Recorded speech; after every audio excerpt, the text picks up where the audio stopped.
So what's up mga kanukis? Magandang araw na naman sa ating lahat. So ngayong araw magta-travel vlog tayo mula sa San Miguel, Bohol papunta ng Carmen, Bohol. So nandito na ako ngayon sa boundary ng 2nd District ng Bohol. At makikita nyo yung signage dyan, may welcome to Carmen na. So ngayong araw may pupuntahan tayo na isang legend ng native farming dito sa Bohol. At bibisitahin natin siya sa kanyang bahay, hindi doon sa kanyang farm sa Batuan kasi nandun sila sa bahay nila. But may backyard din siya doon. So bibisitahin natin siya at ipapakilala ko sa inyo siya mamaya mga kanukis. So ngayon, hindi ko patatagalin yung pag motor ride natin kasi ang focus natin pupunta tayo sa kanilang bahay. At marami tayong matutunan ngayong araw mga kanukis. At bibigyan din natin siya ng pair ng ang ingay na sasakyan, padadaanin muna natin. Yun, may truck ng isda na yun. So mga kanukis, bibigyan natin sila ng pair ng Cobra Chicken. At of course, if bago ka pa lang sa ating channel, naligaw ka lang dito, huwag mong kalimutang hit yung subscribe button at saka notification bell para ma-update ka sa ating mga susunod na videos. So mga kanukis, handa ka na sa ating travel vlog today? If handa ka na, in 3, 2, 1, let's go!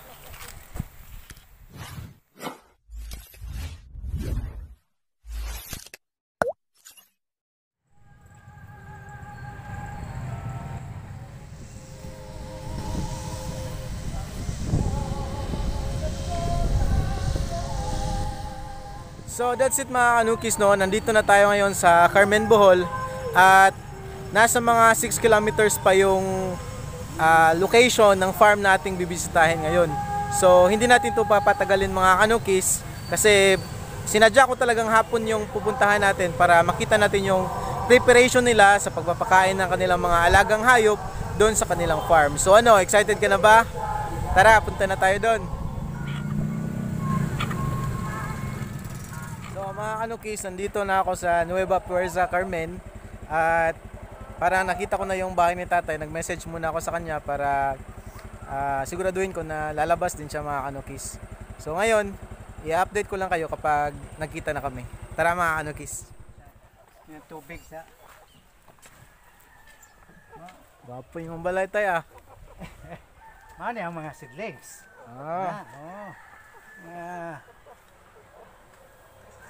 Kusog mo kayo ng mga seedlings. Kita ko sa Facebook, daghan kay kaghalin. Sa farming. Butang sana ni sa naakoy confinement. Ikuan sa tayo, kanang...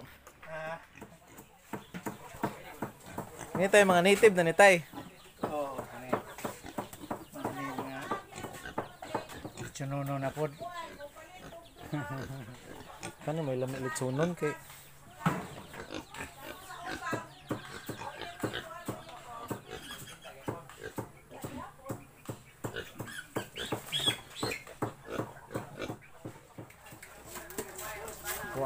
kuan kasi mulusot ba.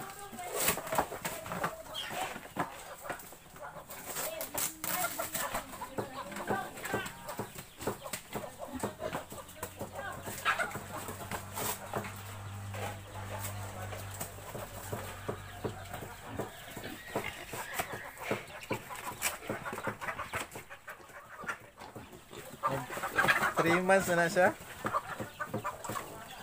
Pila? 3 months. Ma! Ay, bisita na ko. Gihatagan na anak ang kinaskuhan. Cobra! Nalang mo niya. Pneumonia, hong kuhan. October 15, November, mo ni mo 2 months na po. Kuhan. 2 months na sila. Balik lang kung saan sinagad. Biblas na tayo. Asa na? Ayaw ba ng dad ko kalit? Kaya kinalaging resulta bitaw ka grade bitaw nga di magdungan. Ayaw ba nga siguro sa mga inahan ko ha. Kanang usa na isa tag Ginya Paul? Ginya Paul kay nam ko mga Ginya Paul dito nya. Nagsay nga, ilang ipadala ang itlog diri para incubate, di. Masagol. Sagol. Isang buwan o duha ka semana, tulo ka semana kini. Nagpo na kayo. Dili magdungan pero mo niya kuan sa dumi, ang ayagan ang kusog dumi. Vermic. So, kare mo niya pag-harvest. Unsa man yang kuan na nito content? Ha? Ang content. Kuan.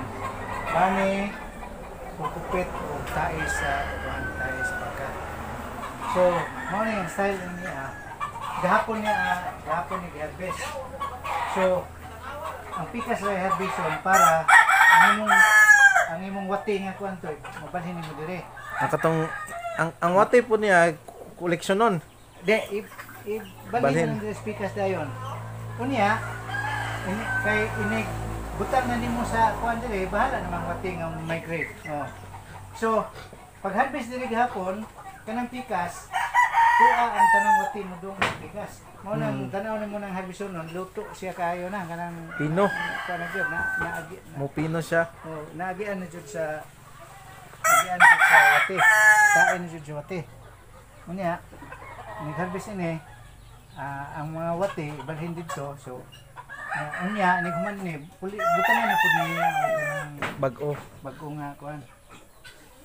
Mo na vermicast tayo no. So, Vermicast na mga pizza sa kuan panangitan kini December 4. December 4. So, kuan ang 2021 ron so mga 2 weeks kapil. 2 weeks. Ang sako ano pila man pod? Tag Kung 300 ang sako. 300 ang sako. So, upat na siya pa. Bisuno na po kuha na kayo, puro tayo na naman gawas. Munipis na. Tapos na. May mga produkto na ako. For delivery na ni. Oh, pwede na. Oh, kupit. O niya, ini, carbonized rice hull. Kini siya, mao ni gipang ferment na ako nga ready mix. So, kini, gihimo ni, last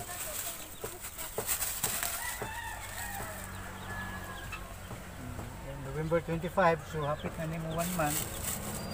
Ready for harvest na po. Vermica, unsa man siya tay kaning Kuan, kanang ready mix garden soil. garden So, soil. naa na ni ang kuan, ang among kuan sa fermentation is na topsoil, unya kukupit, kanang manure, Manure. unya na ang lata nga tahok sa humay, unya carbonized rice hull, unya i-ferment na mo og mga concoction. O vermiti ana. Muna na siyang kuan Ferment mixture. Na mo. So, mao na gi-ferment na mo. So, kaya og di nimo i-ferment kay mga kuan kay naa man koy pang measure na koy kuan. Og di mo i-ferment ang acidity niya na maabot sa mga Madawat ang halaman. pH 4 magkaanam kadugay maghantod nga ma-attempt na nga nimo ang 6.5 to 7 ready to harvest na. So per experience na mo pag-abot og 3 weeks ma-attempt na ng kuan ma-attempt na ng reach level 7. So ado sa kanang mao na kibali ni mga kuan kini kuan na harvest na. Kini pod mga coco cubes ni siya. Na mga pinalit ra gud ni sa mga ano may mga tao diri nga mag chap-chap og mga Kupras ay bunot sa lubi. bunot sa gabi. Oh, mahimong tawag og coco cubes. Naa po yung malit. Para sa bulak. So mga kanukis, dito na kami sa mga native chicken ni Tatay Boy. So ayan yung mga setup niya ng kanyang breeding pen. So i-explain namin sa siyang pa i-explainin ko ngayon. So tara mga kanukis. 4 feet by 8 feet. Per pen no kay actually 5 pens ni siya. Ang sulod ang pwedeng masulod nimo ini nga para okay ra sa ila is acceptable sa organic agriculture. 5 to 6 hens and 1 rooster. 5 to 6. So ang na-idea na ko ning kuan bahin sa kining paghimo og kanang at least ang pinunta di jud nimo ma-disturb ang mga kuan katong mga imong mga breeder. Kay nabatiktan gyud nako nga once nga ma-disturb nimo mo minus ang pagpangitlog. Kini bitong pagkuan namo ini kining pagbakuna kay bago ka nagbakuna. Pag humagbakuna sus Hinay. mo more than 50% ang mawala sa pag-itlog. Less Tungod nila. kay ma-disturb na sila manglupad mga anak. So, mao ni akong pag-design nga akong gihimuan ako mga drawer type. Wow. Drawer type. So, Pagkaon. ug pagkabuntag, imo lang ning silhigon, ako silhig mo dadtong kuan, silhigon ako para kakaon. Ang akong kuan ni style di kayo ni masagulan o kanang mga kuan mga dagami niya. O kanang mga kuan mga feeding. So, ako ni siyang hipuson kay isabon nako sa pagkaon sa baboy. Makaon po nila. Kaon gyapon. So mo ni style nako. So di na kinahanglan mo sulod ka. Unya kini mo ya kung mga itlogan. Wala kaning kinirang Galon. oh galon. Gipangbuho-buhuan nako para dili na nagitlog niya dire oh. Anong itlog. Pero ang design gyud ang nagisa kung nauna sa design ini is plywood ni siya unya nay buho para kuuton ra itlog. Mao. Pero Next project. mao dyan na kuan wa lang ko makapalit pa og kanang Plywood. So mao dyan na plano. So para sa mga kuan ang akong ikatip nila para sa kanang mag timog mga kuan mga pang-breeder. Usa sa kuan na ay dapat himuan nimo og kuan sa kanang saktong kombinasyon sa imong mga sulod. Like pananglitan. Kuhaon nimo ang average weight sa manok. Unya ang average less 200 grams, unya average plus 200 grams. Ang within the range mao ra na pwede nimo tapuhon. Pananglitan ang average nimo Kilograms nila. Kilograms. pananglitan ang imong average is 1.5. Kilos. So, ang 1.3 down, imo nang dili maayo nga itipo nimo sa usa ka plak. Oh, Ang masud na nimo diha kadtong 1.3 up ngadto sa 1.7. okay. So dili kayo lagyo ang iyang diferensya sa weight. Ang purpose jud ana para walay lupig kaayo. Kay og naa jud ako kayo dominante jud na siya. Okay, sa kaon. Mo na usa sa mga Nice tip. Bantayan, Okay. So, tanaw na to ni mao ni mga gagmay mo ni nato mga gagmay. Ni ading mga dagko nako diri nga kini mga dagko ni siya. Pero gitapo nako ang mga dagko pud kay arong wa kay makuan. Saan man siya nga time native? Or unsa ni nga Native nang na-upgrade upgraded na to native basilan, chicken? Upgraded to basilan. Upgraded ko basilan. Okay, tanaw. So ayan, upgraded native chicken. Ni Tatay Boy. Ganda ng nila mga kanukis oh. Breeding pen, hindi mainit dito mga kanukis. Kanya napay ko anako ni nga kini sila naani sila mga secret nga gawasanan dito sa luyo. Okay. Ang purpose May ana secret door. purpose ana para kaning uban na kay na ko. Ayan. Para makagawa sila para semi confined gihapon sila. Ayan. So pwede silang lumabas doon sa range area. Pwede So sila may makalabas sa secret range area. door. Mm. Yan. So yun, lumalabas na sila doon sa range area. Kasi doon sa range area, mayroon tayong net. Dahil very limited ang space natin, hindi sila dapat sabay palabasin. Ito ang range. Yan. So, dito sila. Okay. So, isa ring technique sa parang to help control kanang mga parasite ng mga bunhok. Magtanim kayo ng mga Asa man itay? this is hamutan. Hamutan? Hamutan or sangig. Sangig. Bisan unsa nga mga herbs, mga basil kanang humot bitaw, dili ganahan ang mga bunhok. Okay. So, kita nimo na ay mga tanom nako na gituyo nako na para para dili 100% ma-eliminate ang bunhok pero makatabang. Okay. So mo na isa sa sekreto po. Brooders. Kini panangitan hatch December 17, so wala pa ni mag 1 week. So mo na siya. Wala pa ni mag 1 week. Unya kanunay pa ni nakasuga. Kini kuha na December 10, so kuha na 3 weeks at 2 weeks kapin. 2 weeks kapin.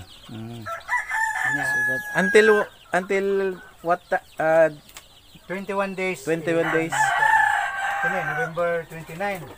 So mao ni ang ako nasad ning ibalhin didto. Mao tong akong ipabalhin kang didto sa kuan. Kay kanya mas ang kuang gyud kini bahin sa magtip ba sa bahin sa magkuan. Dili gyud ta magtapol og butang og kining mga kuan. Signage. Signage. Date niya. Kinang lang gyud nga kuang gika up to date gyud ka na. Sa una, paghimo na ko ini wala pa ko itong negosyo ng mga garden soil. Limpyo kayo ni kay dindi ra ko maghigda-higda kanang mag kanang folding kuan ba. Kay para makamonitor kay mao ginay sekreto gyud sa maayong pagbuhing manok. Monitor gyud nimo. Ug nay makita nimo nga kuan panangitan nay makita nimo nga daog. So pwede ma-pull out nimo dito kaysa hula-hulato nimo mga kuan na. So kini nga side mao ni mga produce na niya, hauno ni siya. Okay. Mga ihauno na ni siya nga mga kuan. Mga pangkatay. So, tingnan nyo mga kanukis, ito yung ginawa natin last vlog natin na mga improvise natin na pugaran. So, ginagamit din pala ni tatay. So, pasok tayo mga kanukis. Plus points tayo. So, ito mga pangkatay. Pangkatay. Pero ang gaganda mga kanukis malaking lahi rin yan.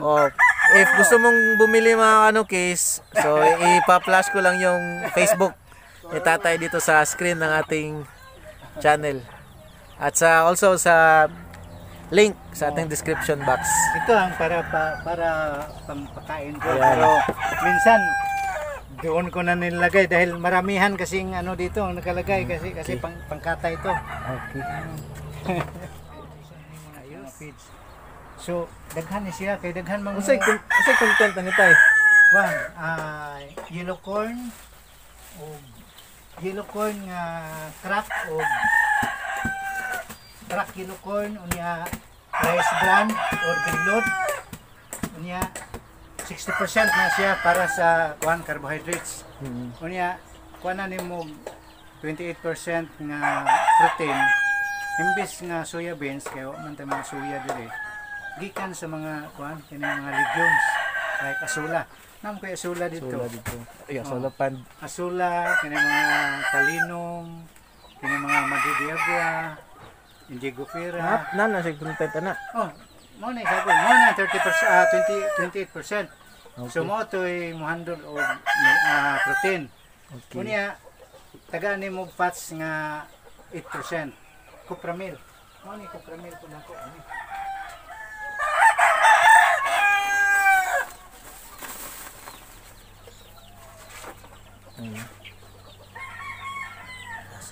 Kini cupramil nako sobrang cupramil. Sinako may akong cupramil dili. Natanaw to sa sample tayo. Muna siya ang cupramil. Ay, tikit-tikit mo siya.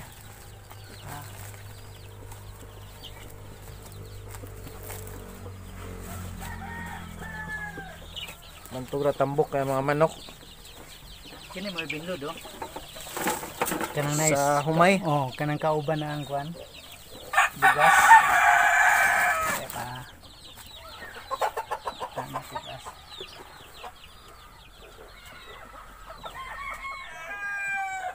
Mo ni magdag humot kayo. Cupramil. Mura magkuan. Kukwa. Kukwa. Cupramil. So, 8% ni siya para sa pots. Unya sa mga minerals akong gigamit 3% kining kuan. 2% kining kuan, kining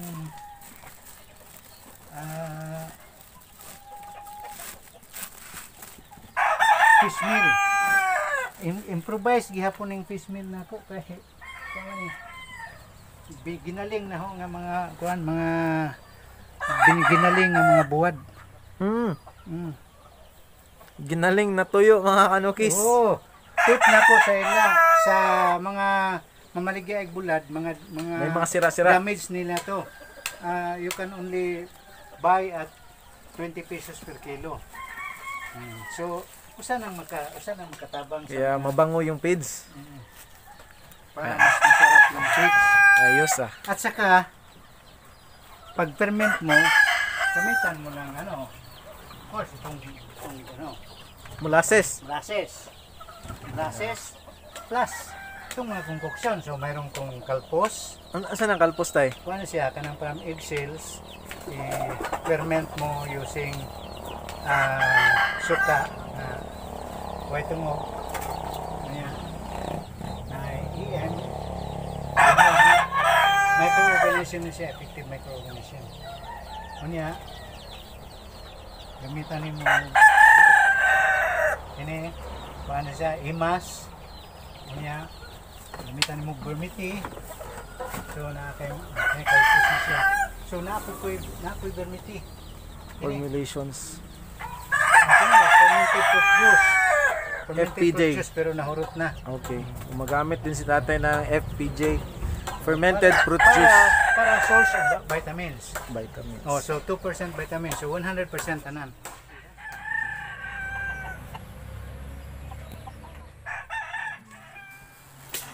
December 10. Incubator. Hatagan ni dagko kayong plugaw. Unsa man nga kwan? Na ako may kaliwat na ni Greer po. Okay. Yan. So, binigyan ako ni tatay ng mga seedlings, mga kanukis, kasi wala tayong kalabo at saka mga daisins. Salamat kayo na tay. Katumaya na. Pwede, kanang gamay-gamay lang siguro tay. Ay, makaya rag.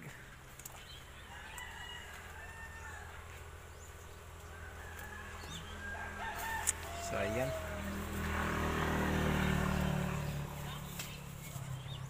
The more you give, the more you receive. Ayan. Maraming salamat tay. Until next time. Ayos. Bye-bye! And so that's it for today's video mga kanukis. Hope marami kayong natutunan sa Legend Farmer ng Bohol.